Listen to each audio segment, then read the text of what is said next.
Hello, and what are we on? It's Thursday, and was it 16th of March? Um, what a wonderful day, and the sun is trying to break through the clouds. It sort of encapsulates so much. So I thought I'd share some good news with you. The start of this year, I said that I feel an emphasis is on the feel that this spring is going to be awesome, to sort of quote myself from an earlier video, that depending on what vibration you're on will affect on how much you will feel things. And I hadn't even considered about the moon coming into this, but on the same day we have the Spring Equinox on March the 21st. I think it's a new moon as well. So it's going to be very, very powerful.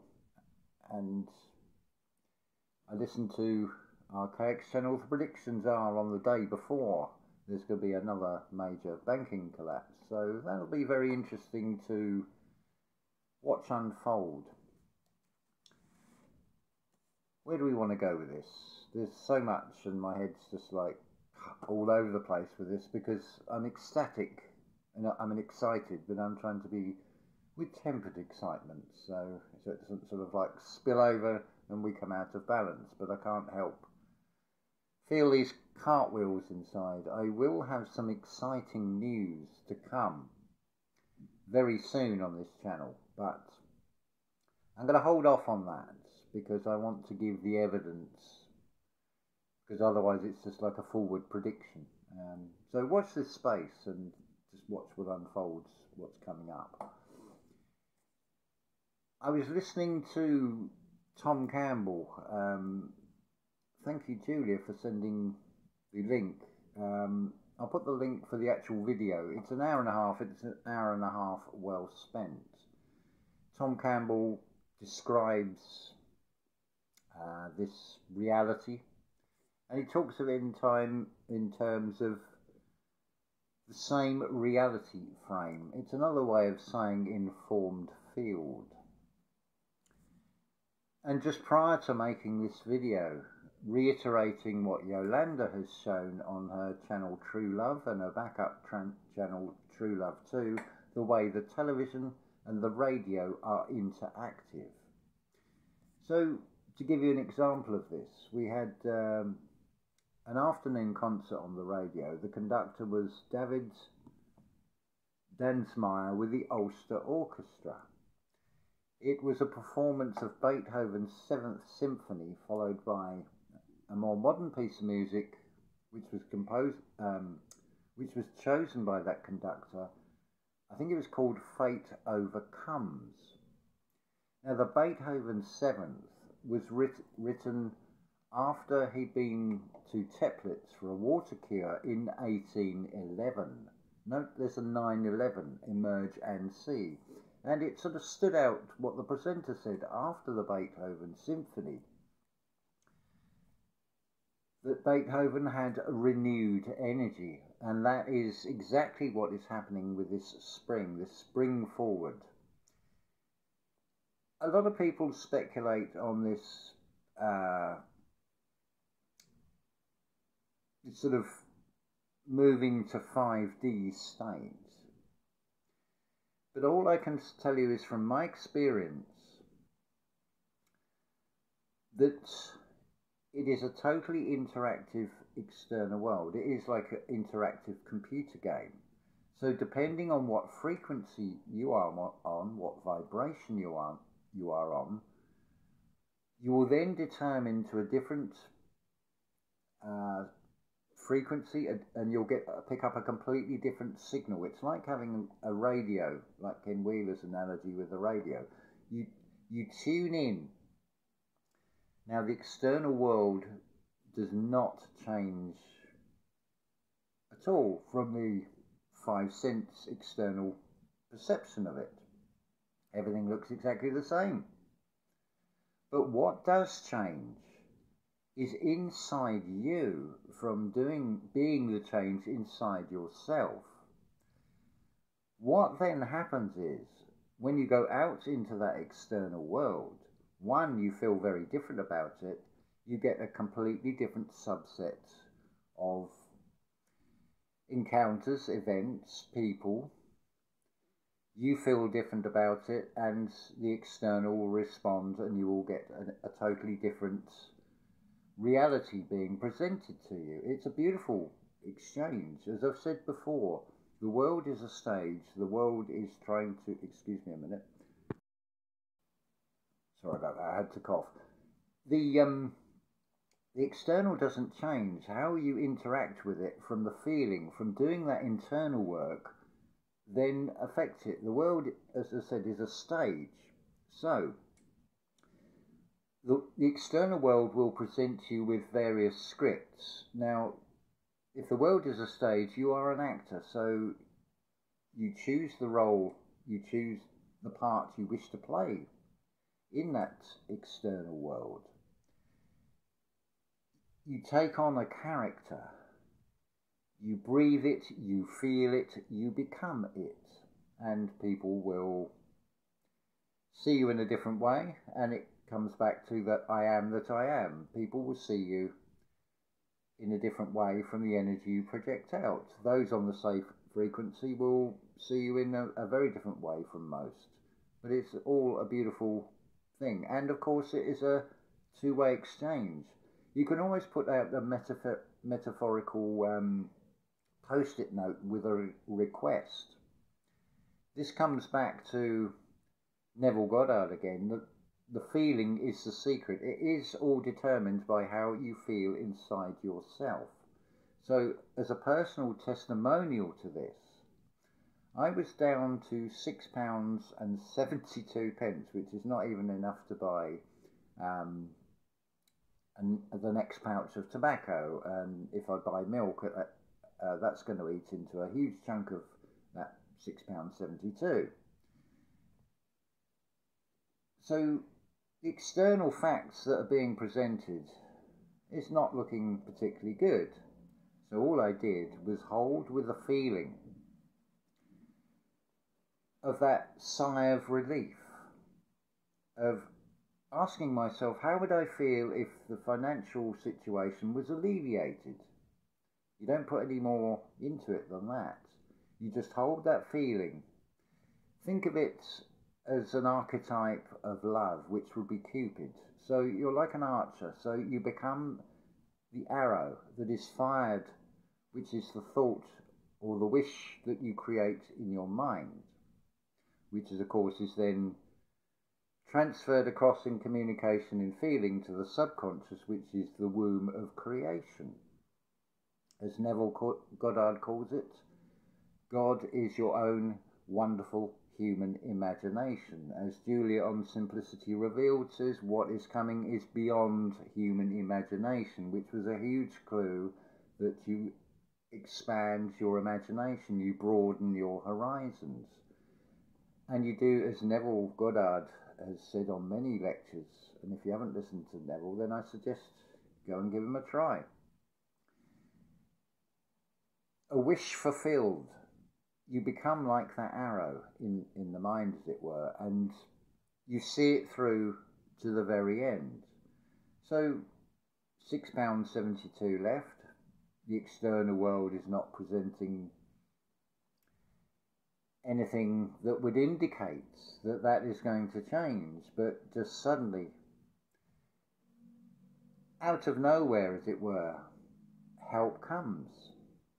And I did have that feeling, became a reality that I could go, that's really helped my current situation. Of course, out of this, it's like I don't like to ask and I don't get state benefits. So the universe does provide, and it all is upon our interaction. And of course, being benevolent, it comes back in other ways, reciprocal exchange and everything. So what is also interesting about getting that communication that's coming through the radio as a orchestral concert. Straight away, it's the Ulster Orchestra. Well, I have spoken a little bit about this, and we're sort of now transitioning to talk about Atlantis, and Gaelic language being the origin of all languages, a leftover from Atlantis. So Ulster, Ul is blood. It's where we get the word Jew from. It's been corrupted by adding the J, but it's UIL or UL-ster. Ulster. So it's the blood star, you could say. So it's an interesting little thing, and then obviously mentioned about Beethoven in 1811 having a 9/11 reference, emerge and see. So looking across various channels, there is a theme and little things to look for, those being the cross, the serpent, and the sun, and aspects of the sun. So as a sort of broad umbrella to this, I would recommend listening to Karimo Ahu's channel, where he shows about the feathered serpent. Now the feather, the root word of that is Eba, where we get Hebrew and Hibernia, Hebrides, Iberia. But the feather is also like the physical representation, not just of the sun, but of fire. So imagine a fire. So you've got the flickering flames. This is one aspect of what those feathers represent. So feathers, serpent, cross, and sun. So I had a little Google search. And the question I put in was, what is the highest point above sea level in Ireland? Era. Hibernia. And that is Carroon to Hill, the highest peak and part of Ireland's most famous mountain range in the southwest of Ireland in County Kerry, soaring 1,038 metres or 3,407 feet and 6 inches, very precise. The mountain terrain requires steady footing with around 6 hours needed for a round trip. The second highest point in Ireland is Choc na Piesta, 988 metres or 3,241 feet. Sitting in the same region as Coran Tuat Hale. Knock na Pist means hill of the serpent. The serpent is associated with wisdom.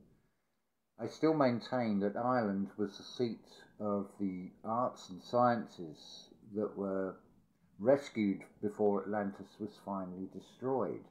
So notice you have a serpent reference in that one.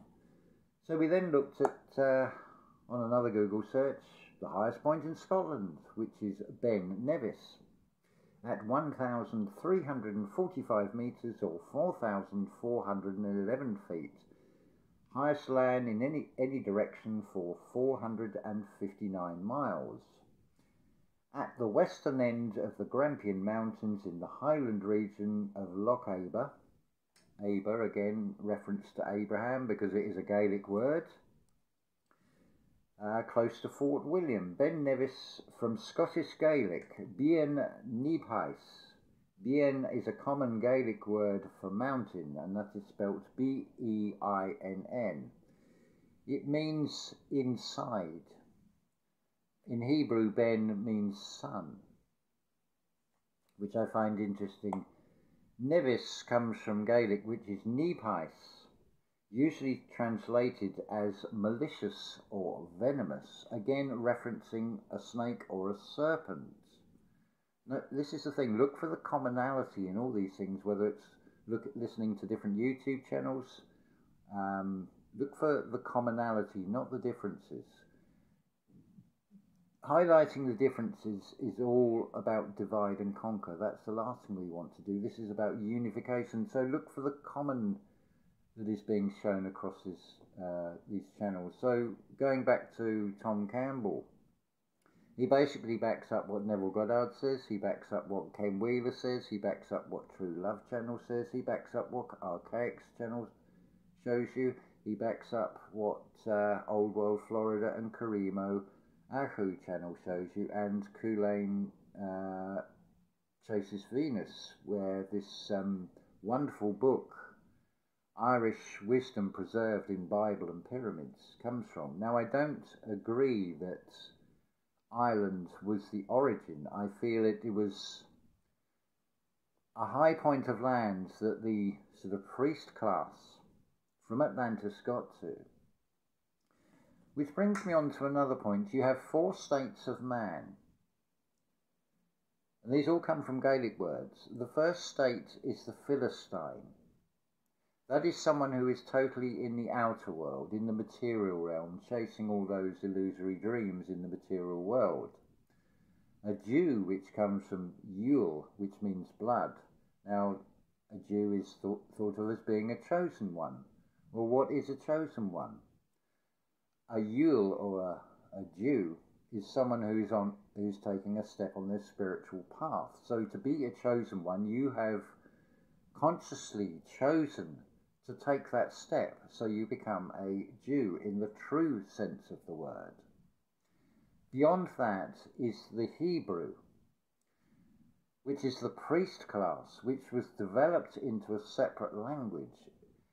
It's little different from someone who is totally in the material world, listening to a video like this and thinking, what the hell is he on about? Because although it seems to be the same language, it clearly is not. If you find yourself in a courtroom, there's a very big difference between the English, the legalese they speak in court, and the common English that we all speak. And it sounds like something, but it is actually something else, because words have more than one meaning. So beyond the Hebrew state is the Israelite, the Israelite.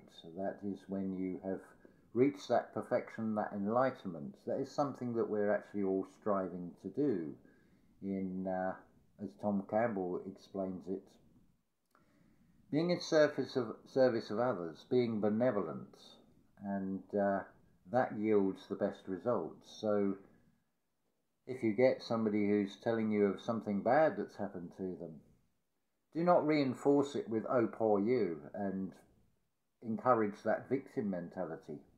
Rather, change the outcome for them on their behalf.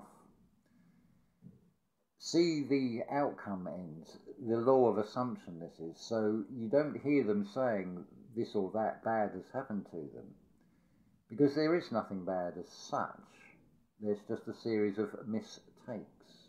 You've not taken, because we've not seen something, we're not ready for it, but we learn from the lessons of what would seem to be mistakes.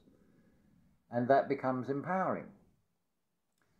So when someone gives you some information that would appear bad, in your mind you hear it in a very different way. You recreate it, and you hear them saying, I am healthy, or whatever the situation was has been resolved. And you hear them telling you about that, rather than actually trying to go into the details and forcing the changes. Wow, my ear's just ringing. So I'm taking that as a sign that this is on the right frequency, and it's going to reach out to those that are meant to hear this message. What are we up to here? 18 minutes already, so I don't want to make this sort of 30 minutes, so I will just carry on a little bit more. So I also looked highest point in the Isle of Man, which is Snaefell. On a clear day, 6 kingdoms can be seen from Snaefell, Isle of Man, in England, Isle of Man, England, Ireland, Scotland, Wales, and the heavens. Snaefell, Manx Sneaval. It's an Old Norse for snow mountain. Manx is a Gaelic language closely related to both Irish and Scottish Gaelic. It was brought to the shores of the island by the Irish monks and merchants in the 4th and 5th century AD as Christianity spread northwards. Like much of Northern Europe, the Isle of Man did not escape the Viking invasions. In fact, the Viking founded a major settlement on the island and made it the centre of a kingdom that stretched to the Hebrides, Orkney and Shetland. I feel that you've got the sort of Romanised version of this, but it's very interesting. You've got the reference to Irish monks, which are basically the Hebrews, this church of Krios, Eos Kriesta, which is the operant power behind the sun that gives life, which is then personified as a way to explain it. It is total mythology. Personally, I feel that that is not the absolute truth. I feel that that is after a series of cataclysms. It is remnant knowledge that is preserved, and then it is taken out by these Irish monks, such as Amaru, the feathered serpent, and is teaching and guiding people how to grow, giving them languages, things that after a cataclysm most people who are struggling with their daily lives of survival in the sort of natural world after a cataclysm would be more focused on. So this is a knowledge of arts and science being brought back. The clue is in the round towers. Why are they in New Mexico as well as Ireland, and also found in India, for example? Again, it comes back to this sun, cross and serpent theme that you'll find if you see past the Romanised history of Europe. Consider also that who were the only ones that could read or write in the so-called Dark Ages. The Dark Ages are exactly what these political priests needed. A sort of fertile ground, or a barren land, you could say, of ignorance and superstition and illiteracy, and how dare anybody challenge the authority of a priest? At one time he would have been burnt alive for basically opposing these priests. That really is enlightenment, not. That's anything that opposes the Roman Empire, which just morphs into another form. I'm sticking with the term Rome, because whatever term I use, there'll be somebody say, oh, it's not them, it's somebody else, but it's just a label. So to carry on, back to about the Isle of Man and Snaefell Mountain. Yet although the Norse left their system of government and stone crosses, another little reference there, their rapid assimilation into the existing community meant their language left little impact. The exceptions are a few places named Snaefell from Old Norse and Laxey, Old Norse for Salmon River, and a few specialised terms to do with seafaring, which of course is the Phoenicians. Again, it's referencing Irish seafarers from the Gaelic, but of course it's been deliberately misspelt as P-H-O-E instead of F-I-N to thinly disguise the deception upon humanity. But it is all about shining a light on these deceptions in this external reality. So you've got this theme of cross, sun and serpent, which is always something worth looking at. Even on these sort of Wikipedia answers of what supposed history is, it still reveals things, even with the rewrites of what is the Bible. That also does not hide the spiritual truth and the spiritual message that comes through from that. And again, I refer you to Neville Goddard to find out more about that. But as a final closing note, I hope that you can see the positive aspect to time, as I've said before. The negative aspect is about where you're chasing time, you're always trying to catch up, you're got to have this done by this time. But bring yourself back into the present as a presence and just observe. As things unfold, you'll see the beauty in the timing in this interactive realm. So just do like I've given you in this personal testimony.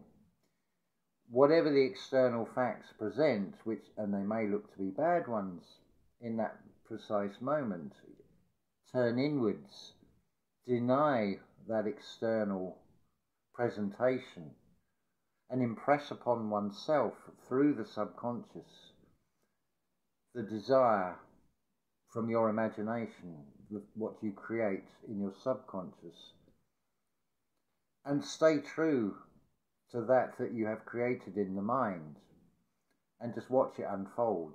It may take a day, it may take a week, it may take months. It all depends on what it is that you're trying to create, and of course whether it is something for self-serving reasons or whether it is something for benevolent reasons.